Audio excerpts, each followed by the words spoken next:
Assalamualaikum. Waalaikumsalam, Pak. Yuk, segera kita mulai di depan video kameranya, silakan.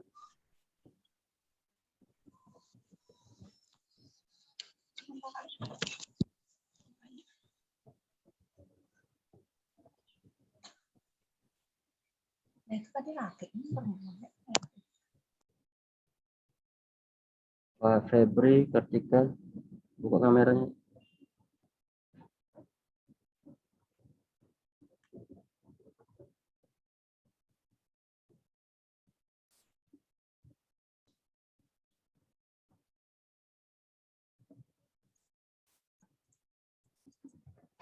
Oke, Assalamualaikum warahmatullahi wabarakatuh. Selamat pagi, salam sejahtera untuk kita semua. Terima kasih atas kehadiran abang-abang, adik-adik, kakak sekalian. Pada kesempatan ini kita akan membahas materi tentang manajemen kewirausahaan. Ini mata kuliah seminar manajemen wirausaha ya. Oke, langsung saja. Nah, apa yang disebut manajemen? Manajemen itu adalah proses penentuan dan pencapaian tujuan melalui pelaksanaan fungsi-fungsi dasar. Kalau yang biasanya itu kan POAC ya, planning, organizing, executing, controlling. Nah, di sini kita ikut dari teori yang lain, planning, organizing, staffing, directing, and controlling dalam penggunaan sumber-sumber tenaga kerja, modal, material, dan informasi. Nah, manajemen ini sebenarnya tujuannya hanya satu, bagaimana supaya mencapai tujuan dengan efektif dan efisien. Digunakanlah fungsi-fungsi tadi. Nah, jika tidak dilaksanakan dengan fungsi-fungsi tadi, tidak adanya perencanaan, tidak adanya organizing, tidak ada menetapkan siapa-siapa orang yang bergerak, yang akan melaksanakan tugas, nggak ada yang namanya koordinasi, nggak ada yang namanya controlling ataupun monitoring ya, itu bakal pasti tujuan perusahaan akan sulit untuk dicapai. Jadi ini saya rasa teori tentang manajemen ini saya rasa kalian sudah dapat di mata kuliah manajemen, pengantar manajemen atau manajemen lah ya, manajemen ilmu. Nah, selanjutnya kita masuk yang tadi ya, fungsi manajemen yang saya sebutkan tadi, ini dibuat jadi bahasa Indonesia nih. Jadi tahapnya itu mulai dari tahap perencanaan. Dan selanjutnya pengorganisasian, pengarahan, pengkoordinasian, dan pengawasan. Nah, di tahap perencanaan ini biasanya perusahaan-perusahaan akan melakukan yang namanya formulasi strategi berdasarkan analisis SWOT ya. Jadi analisis SWOT itu akan bisa diformulasikan jika ada suatu analisis terhadap kondisi suatu perusahaan, baik itu sektor di internal maupun di eksternal. Nah, yang berhubungan dengan SWOT analisis, jadi SWOT analisis ini sangat penting digunakan untuk tahap proses perencanaan. Kenapa? Karena di situ kita akan mengetahui bagaimana kelemahan, kekuatan kita, terus peluang-peluang apa yang bisa dicapai, dan ancaman-ancaman apa yang akan dihadapi. Jadi dengan berdasarkan kita tahu kita memiliki kekuatan yang seperti apa, memiliki kelemahan seperti apa, maka muncullah strategi yang akan dilakukan untuk mencapai satu tujuan di organisasi. Nah, selanjutnya tahap pengorganisasian. Tahap pengorganisasian ini adalah tahap di mana seorang manajer akan menentukan siapa-siapa yang duduk di mana, siapa-siapa yang menduduki jabatan apa. Jadi biasanya the right man and the right place. Jadi sesuai ke bidangnya dia akan ditempatkan di pekerjaan yang sesuai dengan bidang orang tersebut. Jadi jangan sampai bisa dibilang menetapkan orang itu salah ya, nggak di bidangnya tapi dia melaksanakan tugas itu. Bisa dipastikan bakalan nanti tidak maksimal pekerjaannya ya. Selanjutnya pengarahan. Nah, setelah sudah dilakukannya pemetaan, sudah dilakukannya pendudukan jabatan yang sudah ditentukan, maka Selanjutnya itu adalah pengarahan. Bagaimana pengarahan ini adalah bertujuan untuk menyamakan persepsi bagaimana perusahaan itu mencapai tujuan yang diinginkan. Jadi jangan sampai masing-masing manajer itu memiliki tujuan yang berbeda-beda sehingga tujuan utama dari perusahaan itu tidak akan tercapai. Selanjutnya pengkoordinasian. Nah, setelah sudah sama persepsi, sama visi, sama misi, selanjutnya dilakukan koordinasi untuk melakukan suatu pekerjaan. Jadi berdasarkan arahan sebelumnya, berdasarkan jabatan-jabatan yang dimiliki, maka dilakukan koordinasi pekerjaan sesuai dengan bidangnya. Nah, ini akan berjalan dengan baik, tentunya dengan tahap selanjutnya, yaitu tahap pengawasan. Setelah dilakukannya semua pekerjaan, semua koordinasi berjalan dengan baik, tahap selanjutnya harus dilakukannya pengawasan. Kenapa harus dilakukan? Karena ada target-target yang harus tercapai gitu. Jadi kalau misalnya tidak tercapai, langkah apa yang dilakukan? Nah, balik lagi ke tahap proses perencanaan. Jadi setelah kita melakukan pengawasan, ada beberapa target dari bidang yang tidak tercapai gitu. Maka rencana aksi apa yang akan dilaksanakan untuk di tahap perencanaan tersebut. Nah, jadi ini adalah siklus ya. Jadi nggak bisa berhenti di satu tahap gitu. Jadi tahap ini akan terus berputar sampai tujuan organisasi itu tercapai. Oke, selanjutnya pemahaman definisi manajer. Jadi manajer membuat keputusan yang sadar untuk menentukan tujuan dan mencapai tujuan. Manajer mencapai tujuan melalui orang lain. Manajer bekerja baik dengan individu maupun dengan kelompok. Nah, yang pertama ini manajer membuat keputusan yang sadar untuk menetapkan tujuan dan mencapai tujuan. Nah, ini tadi. Jadi kalau kita udah sama persepsi, maka keputusan-keputusan yang akan dikeluarkan oleh seorang manajer itu ya harus memang untuk mencapai tujuan organisasi. Jangan sampai membuat keputusan-keputusan yang di luar untuk misalnya untuk kepentingan pribadi ya. Jadi itu sangat dilarang di suatu keputusan di perusahaan. Jadi nanti kalian ada pelajar di decision making keputusan. Ada tuh nanti teori tentang itu mungkin nggak di mata kuliah ini. Selanjutnya manajer mencapai tujuan melalui orang lain. Nah, ini dia intinya. Jadi seorang manajer itu bukan pelaksana teknis ya. Jadi manajer itu adalah orang yang mengatur. Kan kalau misalnya kita lihat dari definisi manajemen, seni mengatur. Seni mengatur orang lain untuk mencapai tujuan. Jadi seorang manajer itu bukan dia yang bekerja, tapi dia yang mengatur. Jadi itu nanti kalau dia jabatannya itu minimal supervisor. Supervisor itu yang menyuruh bawahannya untuk melaksanakan tugas-tugas di bidangnya. Selanjutnya manajer bekerja baik dengan individu maupun kelompok. Jadi manajer itu nggak boleh dia nggak bisa bekerja secara individu atau dia nggak bisa bekerja secara kelompok. Dia harus mampu bekerja secara individu ataupun kelompok. Oke, selanjutnya prinsip-prinsip manajemen ilmiah. Jadi menurut Taylor di tahun 1856 sampai 1915. Prinsip pertama itu semua pekerjaan dapat diobservasi dan dianalisis guna menentukan satu cara terbaik untuk menyelesaikannya. Nah, jadi semua pekerjaan itu bisa dirumuskan bagaimana caranya untuk selesai ataupun berhasil dilakukan gitu. Jadi semua pekerjaan itu pasti bisa diobservasi atau dianalisis. Selanjutnya prinsip kedua, orang yang tepat untuk memangku jabatan dapat dipilih dan dilatih secara ilmiah.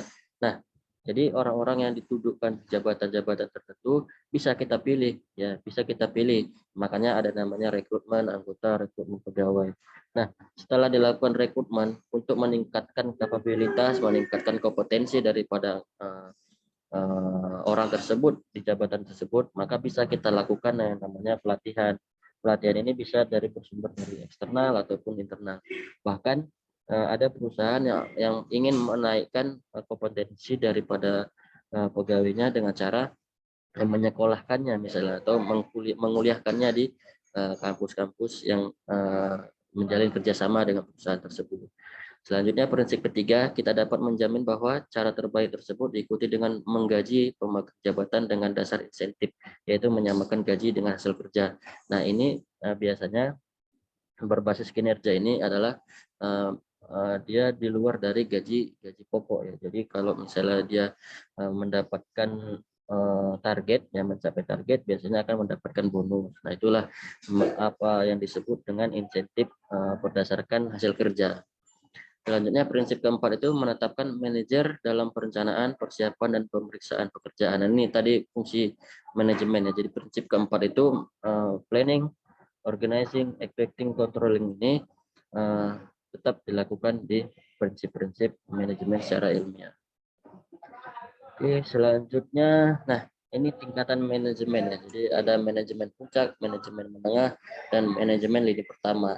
Nah, semakin tinggi level manajemennya, semakin sedikit pekerjaan teknisnya. Gitu. Jadi kalau dia seorang CEO, presiden yang membawa vice presiden ini, dia hanya orang yang memberi konsep, ya, memberi ide, memberi bagaimana tujuan itu dapat tercapai di suatu perusahaan. Nah, ya, jadi dia nggak secara teknis dia tidak melaksanakan, tapi dia hanya menyumbang pikirannya, menyumbang keahlian dalam menganalisanya. Terus manajemen menengah di bawah vice president tetapi di atas supervisor. Nah, ini biasanya dia bersifat keterampilan manusiawi.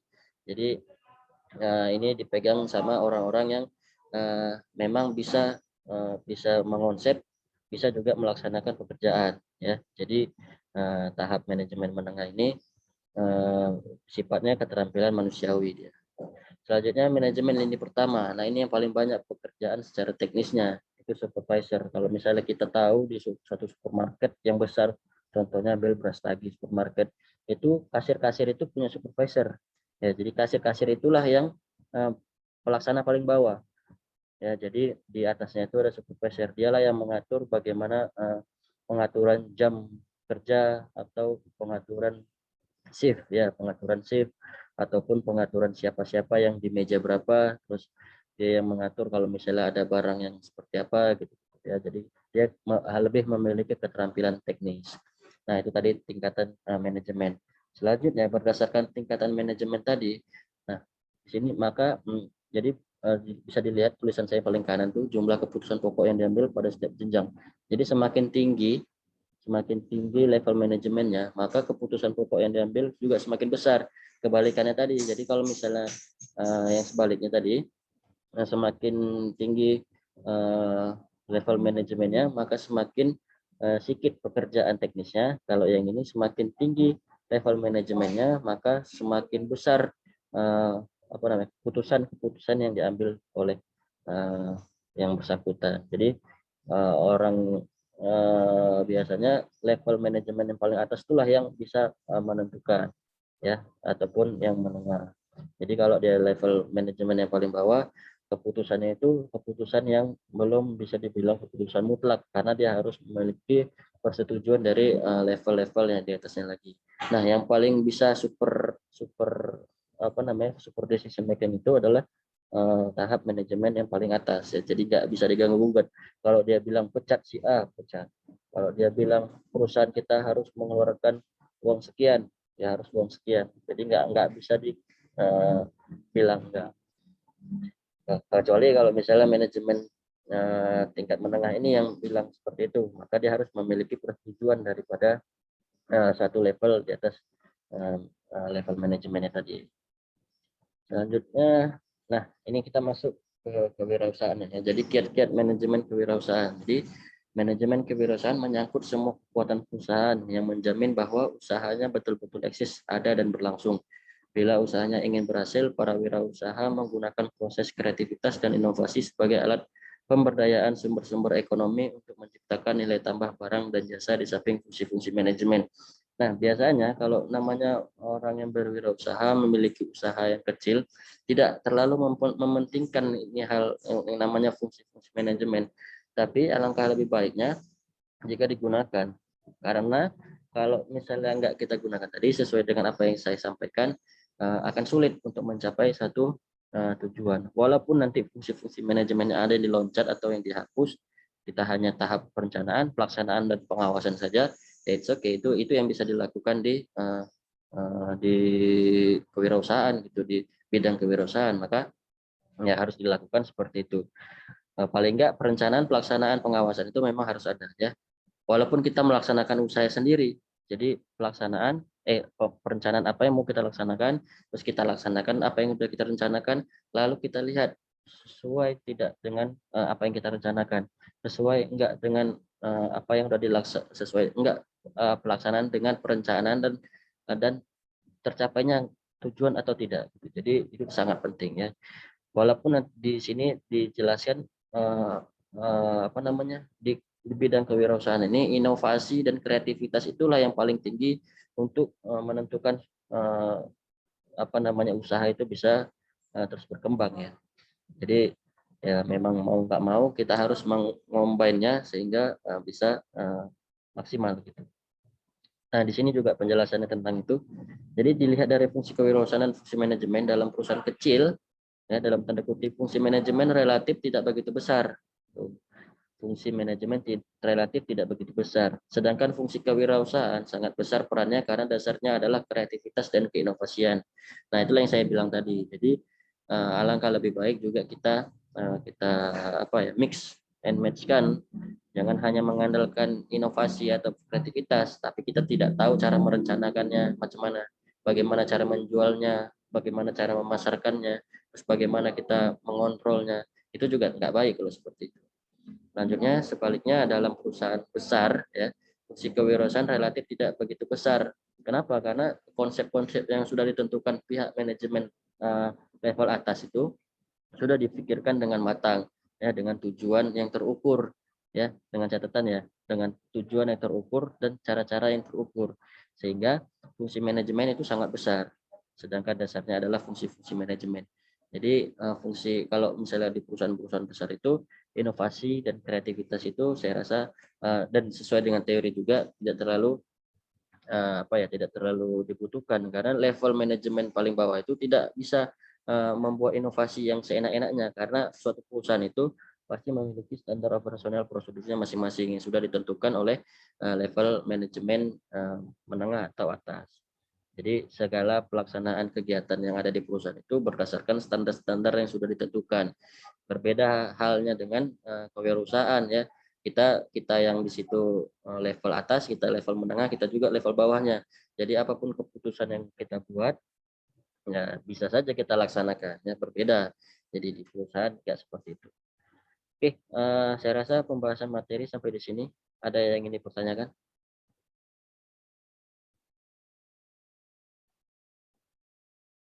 Maya, Febri, ini mana orangnya? Kenapa nggak buka kamera?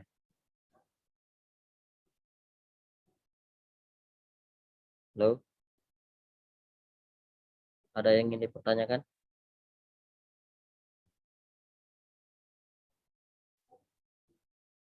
Halo, Halo Pak, saya mau tanya. ya Alisa, silakan. Alisa. Yang tadi yang Bapak bilang manajemen puncak yang pengambilan keputusannya lebih banyak, berarti lebih mutlak, berarti dia itu disamakan dengan CEO lah ya kan Pak? Iya, kan tadi nih sebelumnya kan udah saya bilang nih, manajemen puncak CEO, presiden yang membawahi vice presiden. Ya udah otomatis CEO ini adalah orang paling tinggi di suatu perusahaan.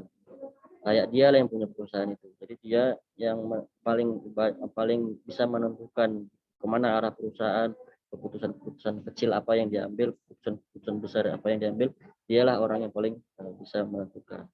Seperti itu, Mbak Lisa. Jadi ini kan sudah saya buat nih. Levelnya yang paling atas tuh CEO ya, jadi keputusan yang ambil itu yang paling banyak di sini bisa juga mengambil keputusan di manajemen menengah, manajemen lini pertama ini bisa mengambil keputusan, tapi keputusannya itu bisa harus berdasarkan persetujuan di atasnya, yang ini harus persetujuan di atasnya, jadi dia berjenjang, nggak bisa harus dia ngambil keputusan langsung diaplikasikan, itu nggak bisa. Oke, Alisa. Baik Pak, Ya, sekali terima lagi. kasih. Maya ini mana Maya? Febri, kenapa nggak buka videonya?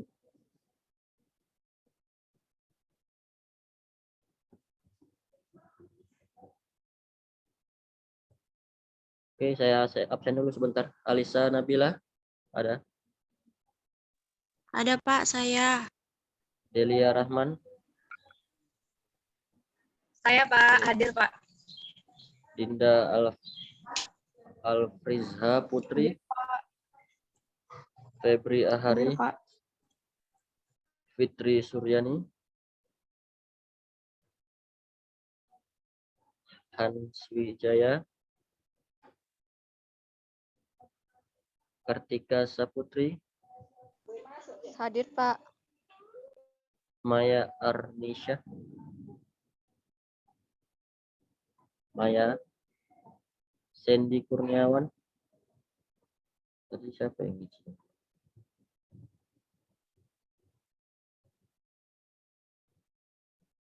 Sandy Kurniawan. Sulaiman Basri. Saya Pak. Oke, ada yang ingin dipertanyakan atau menanggapin atau mau sharing tentang manajemen kewirausahaan atau mau sharing tentang usahanya yang sedang dikembangkan?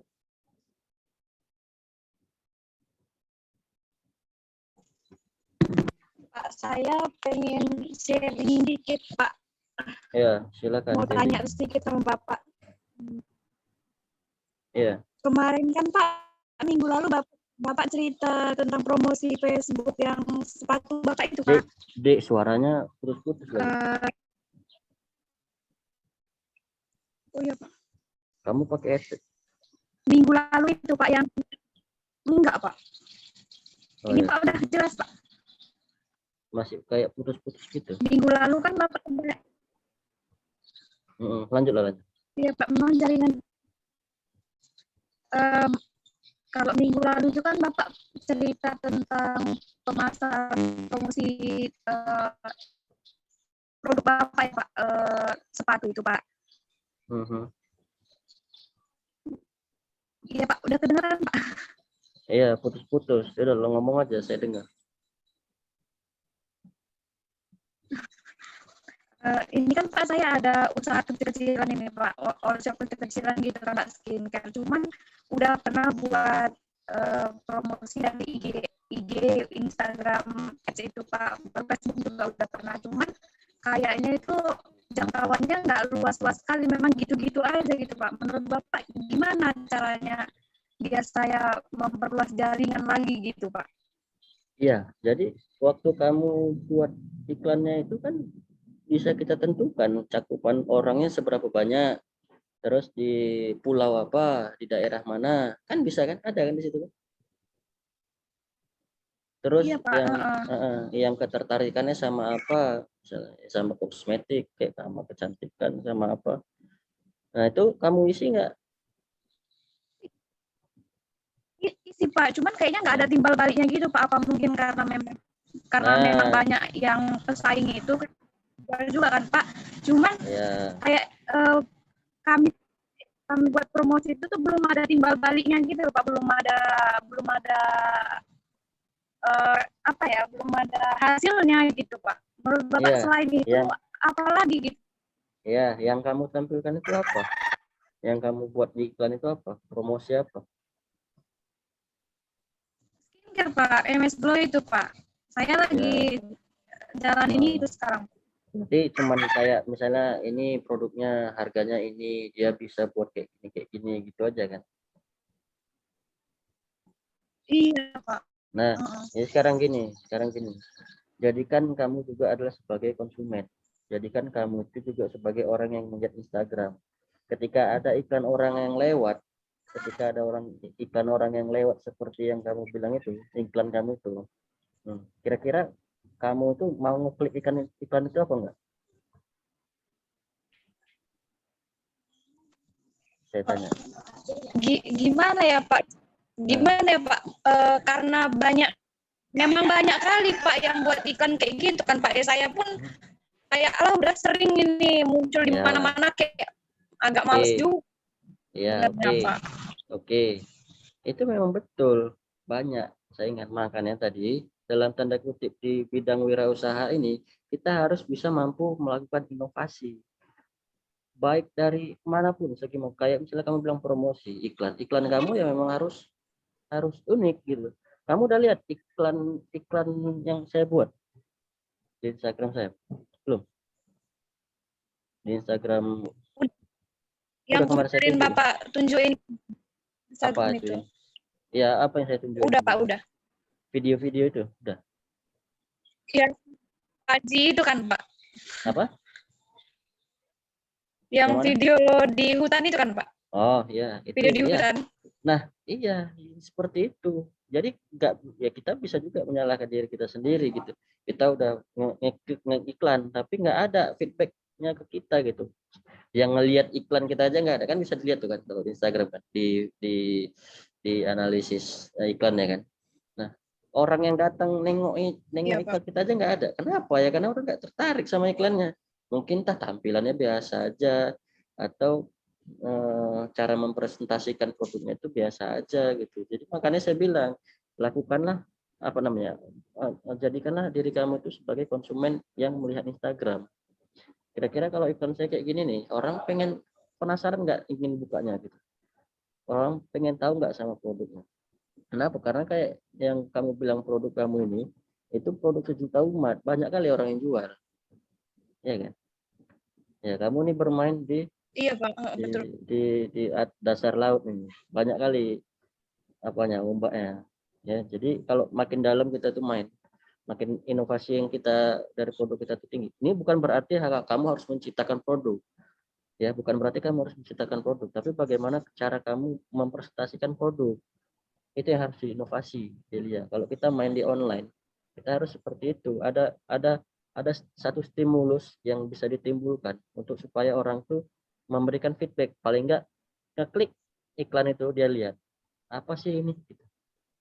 Apa sih ini, kalau misalnya cuman kayak ini harganya sekian, orang bagus milih beli di official store-nya, dilihat ada official store ya kan, ya orang Iya.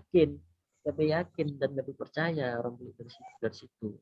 Makanya sekarang kita di reseller ini dituntut bagaimana cara mempromosikannya dengan unik, dengan inovasi. Bagaimana ya kamu lah yang tahu, karena itu kan pilihan kamu, produk yang menjadi pilihan kamu, ya kamu yang tahu macam mana caranya, ya seperti itu. Bukan berarti iklan itu enggak berefek, ya iklan itu sebetulnya sangat berefek besar. Dia bisa menjangkau Instagram orang gitu, tiba-tiba muncul iklan kita di HP dia, ya. Tapi bagaimana respon orang ini yang harus dibangun. Kamu pelajarin itu apa, teori tentang marketing 4.0, kamu download aja, ada e-booknya, itu e-book di internet, tapi nggak tahu ya bahasa Indonesia atau bahasa Inggris. Kalau e-book ya ada translate-nya itu bahasa Indonesia. Jadi kamu pelajari bagaimana cara membangun awareness. Jadi di marketing 4.0 gitu ada beberapa aspek yang bisa, yang menjadi apa namanya, menjadi indikator untuk menentukan orang itu tertarik sama produk kita apa enggak. Ya, Delia banyak-banyak baca buku, Delia, buku-buku tentang kewirausahaan, buku tentang marketing. Karena kan Delia bergeraknya sebagai reseller. Ya, harus kuat di konsepnya. Kalau nggak kuat di konsepnya, bakal mati. Kita sia-sia aja mengeluarkan uang di Google Ads itu, di Instagram Ads itu. Karena kan sekali mengeluarkan uang, enggak sih, 20.000 minimal ya, saya rasa 20.000 sampai 100.000 sampai 1 juta bahkan. Nah, satu hari bisa 20.000 dengan rate yang kecil ya, dengan jangkauan yang kecil.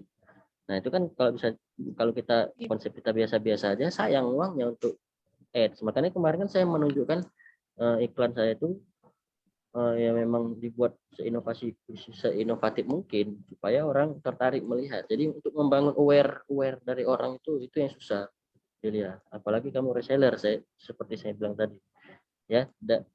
Kalau kita bergerak, kita sebagai reseller, kita tuh nggak bisa berbuat apa-apa di produknya, tapi kita bisa berbuat banyak bagaimana cara memasarkannya, ya. Ya, kalau misalnya saya nih suruh milih, tiba-tiba ada iklan Delia masuk, saya cece lah, saya perempuan ya kan, saya mau beli kosmetik, saya nggak akan percaya sama iklan yang seperti itu. Saya akan lebih memilih beli di official store-nya. Official store-nya ada di mana-mana, di marketplace apa aja ada, kasih kan, Shopee ada, di Lazada ada, di Bukalapak ada, ya kan, dan dia lebih terjamin. Kalau misalnya yang dari Instagram itu, yang reseller itu, ya banyak juga yang penipu. ya kan? Penipu sekarang pun iklan dia, jangan salah. Jadi kita tuh jangan sampai dinilai itu ya kayak penipu gitu. Iklan kita itu nggak ada faktor X-nya yang bisa membuat orang itu tertarik. Paling nggak tertarik untuk melihat aja. Jadi kalau saya dulu karena ingin membangun brand, ya saya pengen orang tuh tahu aja dulu. Saya buat seunik masalah dia mau beli apa enggak ya itu nanti serah. Yang penting orang tahu sama brand saya gitu. Seperti itu aja. Karena dulu tahapnya masih seperti itu. Kalau sekarang kan MS Glow itu kan terkenal nih kan. Banyak reseller. Jadi sekarang macam mana si Delia ini mengalahkan reseller-reseller yang lain dengan konsep-konsep pemasaran yang ya saya bilang harus inovatif. Gitu Delia. Udah cukup Delia. Nah, jadi kasih, Pak. ya, jadi sebenarnya kalau kita mau berwirausaha itu yang paling penting itu tidak mudah menyerah. Itu dia Delia. Kalau mudah menyerah, ya udah tutup lah usahanya. Delia stok barang nggak? Halo? Iya, Pak, stok barang. Stok barang. Apalagi yang stok barang ini kan Iya, kita Pak. bisa Saya stok barang, Pak. apalagi yang stok barang ini kita bisa moto sendiri. Kita bisa buat dia macam-macam mana, ya kan? Dibuat video bisa, atau dibuat macam mana lagi. Gitu. Kalau yang nggak ngestok barang ini yang susah, fotonya ngambil dari mana, atau mau videonya dari mana. Kalau nggak ada produknya, tinggal kita bagaimana caranya. Makanya seorang wirausaha itu kan bisa dibilang dia yang punya usaha, dia melaksanakan, dia yang ngontrol, ya kan. Jadi ya memang harus memiliki keahlian-keahlian lebih gitu. Mulai dari keahlian desain, mulai dari keahlian edit video, mulai dari keahlian copywriting. Tahu copywriting? Delia? Nggak tahu. Apa itu, Pak? Cara buat caption itu tahu? Cara buat caption yang menarik. Oh, kalau Nah, sebenarnya Pak, sebenarnya kalau di MS Glow ini Pak, dia foto, caption apa semua udah disediakan, Pak. oh udah disediakan. Kadang-kadang Kita nggak perlu, bisa improvisasi. iya, Hmm? iya kadang saya buat juga kayak gitu, Pak. Buat Nah, sendiri gitu. kalau udah sama kita produknya, kita inovasi aja, kita improvisasi aja, nggak usah ngikutin mungkin standar daerah itu seperti itu gitu. Bagaimana kita mengembangkannya, terserah. Dan juga jadi satu Delia, orang zaman sekarang, anak muda itu nggak mau membaca tulisan itu udah nggak mau lagi. Membaca tulisan panjang-panjang itu nggak mau lagi. Orang tuh lebih tertarik sama melihat visual, ngerti maksudnya? Melihat dan mendengar, nggak Iya, Pak. membaca. Ya, melihat dan mendengar, bukan membaca Delia, ya. Jadi usahakan iklan kamu itu ya seperti itu ya saya bilang. Visualnya dikembangin lagi gimana.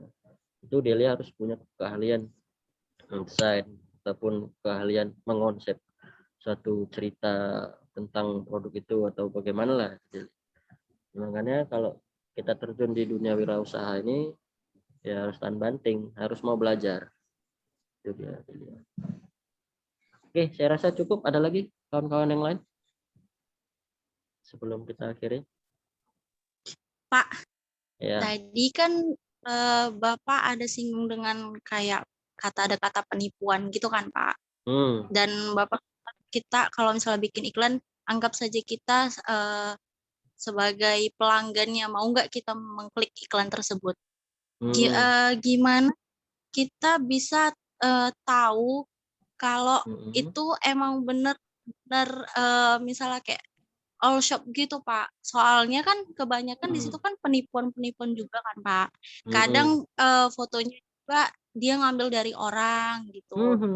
Yang benar-benar real page gitu. Jadi bagaimana kita sebagai pelanggan mengetahui apakah itu benar-benar maksudnya penipu atau tidak, Pak. Soalnya kan kalau di all shop ini kan yang di nomor satu kan kepercayaan kan, Pak. Ya, betul. Nah, jadi soalnya saya pernah ketipu, Pak. Jadi saya kayak agak ragu gitu kalau misalnya ada iklan yang lewat gitu dari IG. Ya, kamu nggak tengok yang waktu kamu ketipu itu kamu nggak nengok IG-nya cuman. IG-nya betul-betul kayak macam dia yang jual, Pak. Like-nya banyak.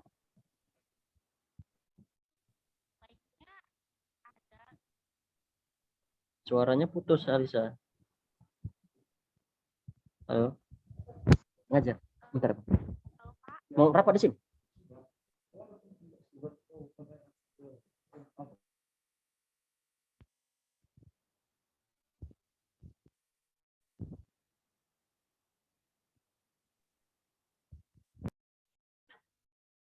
Oke. Jadi gimana tadi, Alisa? Nah, udah saya persingkat saja. Jadi masalah penipuan itu, saya rasa cukup gampang melihat menganalisis ininya online shopnya. Jadi yang pertama kita lihat like-nya, like aktif enggak? Kita buka lah satu-satu dulu. Apa namanya? Likersnya itu biodata daripada Instagram itu betul apa enggak, kita tengok story-nya. Ataupun yang kita lihat ada kalau misalnya kita nge-tag orang tuh kan, nge-tag orang itu kan ada tuh di bagian sebelah kanan dia tuh. Kalau kita sering di tag, disitulah nanti nampak foto-foto yang kita di tag. Nah biasanya kalau online shop tipu-tipu, dia nggak punya itu tuh, nggak punya tag-tagan itu. Ya biasanya seperti itu. Udah gitu dia like-nya banyak. Tapi kalau kita buka like orang-orang yang like dia itu, rata-rata akunnya akun nggak aktif. Lihat update statusnya yang terakhir itu berapa lama gitu. Kalau yang update statusnya misalnya terus bersinambungan, itu tandanya dia akun aktif. Tapi kalau dia akun yang nggak aktif itu, dia update statusnya udah lama kali nggak diupdate-nya, atau dia jarak antara status sama status yang baru itu terlalu jauh.